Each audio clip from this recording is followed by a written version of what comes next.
নমস্কার বন্ধুরা, সবাই দুর্গা ঠাকুর দেখতে যাচ্ছে দেখে আমরাও বেরিয়ে পড়লাম গাড়ি নিয়ে দুর্গা ঠাকুর দেখতে।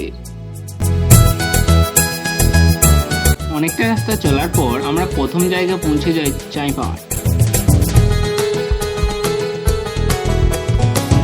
এখানে বছরের থিম মানত মন্দির, যেটা বাঁশ আর হলুদ লাইট দিয়ে ফুটিয়ে তোলা হয়েছে। প্যান্ডেলটা দেখতে দেখতে আমরা আস্তে আস্তে ভিতরের দিকে ঢুকে যাচ্ছিলাম। এখানে একটা শিবলিঙ্গ রাখা হয়েছে, যেটা দেখতে খুবই সুন্দর লাগছিল।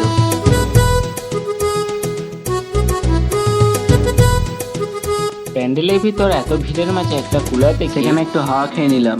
তারপর এখানে সুন্দর ঠাকুরটা দেখে বাইরে বেরিয়ে চলে আসলাম। হাতে একটা রোল নিয়ে পরবর্তী জায়গার দিকে এগিয়ে গেলাম। প্যান্ডেলটা দেখে মনে হচ্ছিল এখানে এখনো কাজ বাকি আছে। ওখান থেকে এসে তারপর আবার পরবর্তী জায়গার জন্য বেরিয়ে পড়লাম। তো এবার চলে আসলাম সোনাখালীতে। এখানে বিভিন্ন রোবটিক জিনিসের উপর থিমটিকে তৈরি করা হয়েছে।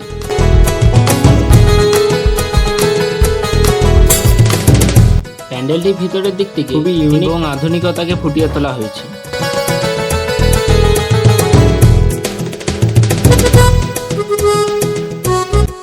ওখান থেকে বেরিয়ে আসতেই দেখি অনেকগুলি বাচ্চা ছেলে এখানে লাফাচ্ছিল এবং তারই উল্টো দিকে তিলক লাল জল খেয়ে ঘুমোচ্ছিল।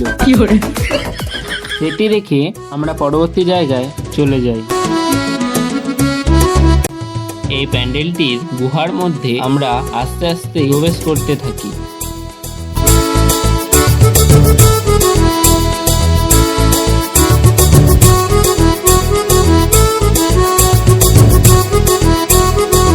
প্যান্ডেলটি থেকে বাইরে আসার পর দেখতে পাই হাঁসগুলি জল না পেয়ে স্ট্যাচুর মতো দাঁড়িয়ে গেছে।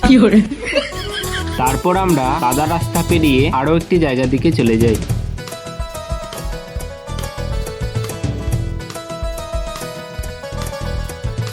পায়ের তলায় লাইট জ্বলছে দেখে কেউ এখান থেকে এগোচ্ছিলই না। এটি হলো পাঁচবেড়িয়ার থিম।